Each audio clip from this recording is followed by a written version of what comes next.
Are you trying to choose between Chase and American Express? Well, as someone who's been down the rabbit hole with both issuers, I'll tell you there's more at stake than you may think, including potentially hundreds of dollars in lost value over the lifetime of using these brands if you choose the wrong one. In this video, I'll break down the key differences between Chase and American Express, comparing their credit cards, unique benefits, and potential pitfalls that most people only recognize once they're many months in to working with a specific issuer. I'll also reveal which one I am personally most comfortable with and why that may or may not be the right choice for you. This is going to be packed with value, so let's dive right in.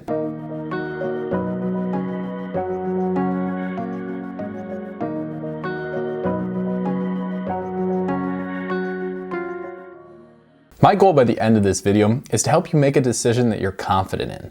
That's why I'll compare Chase and American Express from just about every angle that really matters. Here's what I'm going to cover. We'll look at their credit cards, both cash back cards and travel cards in their lineups. We'll talk about annual fee trends. We'll look at the surrounding ecosystem, including transfer partners, mobile banking experience, and some other things that are critical if you bank with either one. And finally, I'll show you the cold hard customer service data and then give you my opinion and where I stand with each one. But let's start by looking at the cashback credit cards that each brand offers. Cashback cards are a foundational piece to any good issuer because these are the cards typically with low or no annual fees that you can get and you can use for a very long time. They also tend to be the simplest to earn rewards on and also redeem those as well. We'll dive into Chase, which has three primary cashback credit cards, and I think their website does a phenomenal job of summing up what they really do best. The Chase Freedom Rise is for the credit newbie. It's for someone who has no credit and is just looking to get their first credit card. It's simple and it earns 1.5% cash back on every purchase you make. The Chase Freedom Unlimited is for the everyday earner. This is the Chase card that I would call their signature cashback card because it earns a solid 1.5% back on every purchase you make. And then it has a few elevated categories. You get 3% on dining and drugstores, as well as 5% when making purchases through Chase's travel portal. The Chase Freedom Flex is for the strategic shopper. This card is a little bit more complex in that it brings in rotating quarterly categories. Every 3 months, Chase will bring in new categories that you can earn 5% cash back in, that once they're activated in the app, will allow you to spend up to $1,500 and earn a phenomenal 5% back. Outside of those, however, you'll only earn 1% on every other purchase made, but you do still get those 3% back on dining and 5% back on travel, similar to the Freedom Unlimited. No matter what your cashback style is, Chase has an option for you between flat cashback earnings on the Freedom Unlimited or for those who want to push to get a little bit more back on their necessary spend in bringing in the Freedom Flex. A big drawback that Chase faces though is they do have no card that earns a standard 2% cash back. Chase makes up for this by having a point system where cash back can actually be combined with other travel cards we'll talk about later on and redeemed for even more value down the road. However, for some people who just want a simple 2% cashback card, which is the industry standard, you're not going to find it here with Chase. American Express only has 2 cashback cards in their lineup that you can apply for. The first is the AmEx Blue Cash Everyday Card, which earns 3% back at grocery stores up to $6,000 in spend before earning 1% on all grocery purchases after that. It also earns 3% back on online retail spend and 3% on gas purchases, also capped at $6,000. For anything else you buy though, it only earns 1% cash back. Now the American Express Blue Cash Preferred, on the other hand, is our first card with an annual fee. It does have a $0 introductory annual fee for the first year. However, every year after that, you'll pay $95 just to hold the card. This card does earn a fantastic 6% back at grocery stores, up to $6,000 a year in spend. It also gets 6% back on streaming services and 3% back on gas, and those are uncapped categories. After that, the card earns 1% on everything else, and as a nice little kicker, Both of these cashback cards do come with a Disney bundle credit, which can help make the cards a little bit more valuable for some individuals. Now, American Express cards are a little bit more niche in who they're really going to benefit, because these cards have such high earnings categories in some really valuable spending areas. They can make a great addition to a multi-card setup. However, by picking just one of these and using it on all purchases, people often get frustrated that they're only earning 1% cash back in those non-category everything else purchases. Hopefully now you've got a good feeling for the broad use that Chase cards have, but the very specific and potentially powerful use that the Amex cashback lineup provides there. A great wallet setup combines cashback and travel earnings to provide the most possible value. Let's talk these issuers' signature travel cards. The premium travel card that Chase brings to the table is the $550 Chase Sapphire Reserve. The Sapphire Reserve gets you 10x back on hotels and rental cars through Chase Travel, 5x back on flights booked through Chase Travel, 3x on other direct travel bookings, 3x on dining, and then 1x on everything else. This card comes with a $300 travel credit that can be redeemed for any travel purchases. You don't even have to go through the portal, making it the easiest and most flexible travel credit offered on any premium travel card by any issuer. It also gets you pretty awesome lounge access with Priority Pass and access to the beautiful Chase lounges. You also get a 50% multiplier on points that you earn on this card, meaning that the 60,000 point sign-up offer that's typically brought in with the Reserve is worth $900 when redeemed for travel. On the other hand, the Platinum card by American Express has one of the highest annual fees that you'll find on any credit card anywhere. At $695, you have to be willing to commit to this card for the long haul. It earns a very powerful 5x back on flights booked directly or through the portal. And that is very important because a lot of expert travelers, they want to book directly with the airline so they can get both their frequent flyer miles with that airline brand, and if anything goes wrong, they can work directly with the airline to get a situation resolved instead of going through a third-party travel portal. This card also gets 5x on hotels booked through the portal and earns a flat 1x back on everything else. The Platinum card hits you with credits and benefits from all sides. Here are a few of my favorites. I really like the best-in-class lounge access led by the Centurion lounges, which are some of the nicest lounges that you can step into. You've also got $200 in airline fee credits, though you do have to tag one specific airline each year that you want to use them on. A Walmart Plus credit, which I could probably really use myself being a big Walmart spender. A digital entertainment credit and President Circle status through Hertz Rent-A-Car. What I ultimately come back to is Chase kind of splits the difference. It's certainly an expensive card to hold, but you can really work down the annual fee on that card with a nice travel credit. Because it makes your points worth way more, you almost have to combine this with one of those cashback cards to funnel in a lot of points earned in those generous earning categories onto your Reserve and then redeem them for 50% more value. The Amex Platinum works completely separately from those Amex cashback cards. Cashback earned with Amex cards can't be converted to membership rewards points. Therefore, the Platinum card doesn't really allow you to do anything extra like the Chase ecosystem does. What it does provide is a ton of experiences and benefits. So if you get this card, look at that benefit list and see which ones you naturally use in your everyday life that you already go about doing now. By the way, in just over a week, I'll be releasing a really in-depth comparison between the Platinum card, breaking down all of these really tiny differences, so make sure to subscribe to the channel if you want to see that breakdown coming out soon. The next card I want to talk about by American Express is the Gold card, and this is in a category of its own. Chase doesn't really have anything to compare it to, and that's because the Gold card stands out as the best travel card that earns the highest multipliers possible on dining and grocery spend. This card earns 4x on dining, up to $50,000 in spend, 4x at the grocery store, up to $25,000 in spend, 3x back on airline purchases booked directly, and 1x back on everything else. This card is one of my favorite ways to earn a ton of membership rewards points because simply most people spend a ton in those high multiplier areas. It also has some great credits and benefits like the Dunkin' or the Resi credit to help work that annual fee down. However, most of their credits are targeted to people who live in really high population areas, so you're going to want to think about that before jumping into this card. On the value side, Chase has something that stacks up really nicely against American Express's best value travel card. Chase has the Sapphire Preferred.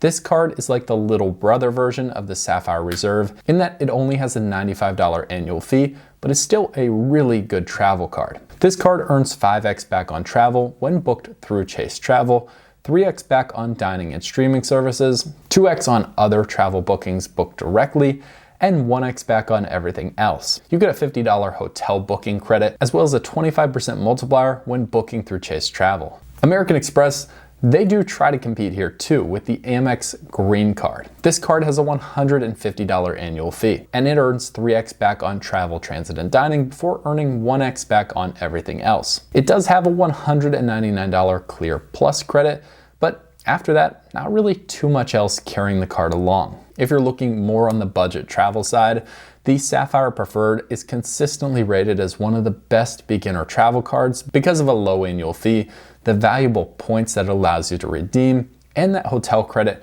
really reducing that annual fee further, whereas the Green Card today generally isn't considered a top competitor. Even though you know about the signature cards from both issuers, your comparison shouldn't stop there. Let's talk about the next biggest issue for most people, and this is annual fee trends that both issuers carry on their cards. For someone like myself who looks about value, how much I can get for the price I'm paying in pretty much anything I do, including with credit cards, this is an area that's honestly such a big decision-making factor personally for me. To compare Chase and American Express, think of American Express like BMW or Nike, a premium brand name with a premium price tag accompanying their products. From travel cards to even cashback cards and having an annual fee on the Blue Cash Preferred, American Express likes to put annual fees on a lot of their cards where they can, and their annual fees tend to be on the higher side of cards in those categories. We've seen Amex historically continue to raise annual fees on their cards through the years as well. Now, they often accompany this with benefit bumps too. For example, if a card gets an annual fee that increases its cost by $100, Amex may throw a few credits with different stipulations or times that you're allowed to use them in that increase the value of the credits by maybe 110 to 120 to try to offset that. Unfortunately, with credit cards, you aren't grandfathered into annual fee changes. So if you get an Amex card and that fee increases, by the next time your renewal comes around, you'll be entered into that new annual fee. Chase pitches a little bit more competitiveness with their annual fees. They strike the chord that I like the most, which is more of a value proposition. If you're willing to use the cards pretty regularly, you probably have a good chance to get solid value from a lot of the different Chase branded cards. But of course, if the cards are offering perks in areas that you don't really care about, no matter what the annual fee or the earnings on those cards are, it's not going to make a difference to you, and you'll be stuck with the wrong issuer. So let's talk card ecosystems, one of the most important parts about maximizing value with whatever brand you choose. We'll start with transfer partners, first looking at Chase. Now, as long as you get just one of those two Sapphire cards, the $95 Preferred or the $550 Sapphire Reserve, you're going to be able to tap into Chase's network of transfer partners, and any point that you earn across cashback or on either of those two Sapphire cards will be able to be taken and transferred out to a different brand to be spent for potentially even more redemption value with those brands. Chase has a strong list of partners, and anytime you're getting a projected value over 1 cent per point redeemed, that's a good value. Some of my favorites on this list are JetBlue, Southwest, and World of Hyatt, which actually made a video in how I utilize that transfer partner to essentially book a 4-night all-inclusive stay in a resort in Mexico for essentially $95. Now, outside of that trip to Mexico, I've really done most of my travel domestically, so some of the partners on the Chase list have really come in handy because Chase has a solid list of partners here in America with realistic redemptions you can make to find good value. However, Amex is also well known for their list of transfer partners. As you look through this list of partners on your screen, it's important to pick out what brands or hotels that you personally like, because getting an Amex card is going to give you a fast track to working with those brands to get a lot of value from the points that you're earning. Some of the best on here are Delta, Hilton, which does have a 1-to-2 transfer ratio, meaning 10,000 Amex membership rewards points transferred over to Hilton gets you 20,000 Hilton points on their site. It also gives you access to Air Canada, which is in the world's largest airline alliance, and the ANA Mileage Club. Now, as you just considered a bunch of transfer partners, it's also important to know that Chase and Amex, they also have co-branded cards with a lot of those brands that they have transfer relationships with. A really common example of this is the Delta Amex relationship. A really efficient strategy to use is earning Amex membership rewards points on the Gold card, sending them over to Delta, and then pairing them with points that you've earned on a Delta card that can then be redeemed for flights. In fact, I made an entire video about this strategy, and a ton of people out there use it successfully today. However, if you decided to keep your Amex Gold card and swap out the Delta card for a Southwest Airlines credit card, now you're in two different ecosystems and the synergy completely breaks.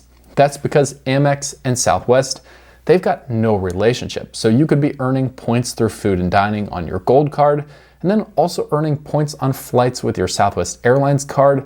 But then you've got two amounts of points that don't cross over and can't be used together, therefore leading you to a ton of frustration and feeling like you missed out on a chance for some valuable redemptions. Just like there are strong Amex co-branded cards, there are strong Chase branded cards. So stop and think now about the brands you like the best, and maybe that will factor into the issuer that works best for you as well. All right, the last data point I wanted to throw at you today was customer service. And I know this is important to so many of us because it's really rare that you're gonna use your credit card for years and have absolutely no problems. So this is where customer service ratings come into play.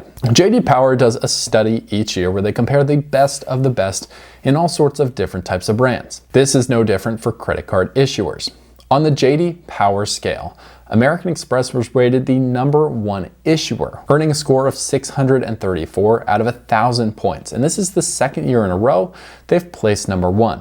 Chase was further down the list, coming in at #4, earning 619 out of 1,000 points on their scale. It's clear that American Express ranks better here. I can say that one awesome benefit they provide is an in-app chat service where you're pretty much able to connect with a live person within 1 to 2 minutes of going through their app. However, one factor that may sway you in the direction of Chase is that they have a great network of in-person banks. Whereas if you need a question answered, you can actually schedule an appointment, go in person, and get your problem solved there. So what's the final verdict, and where do I personally stand?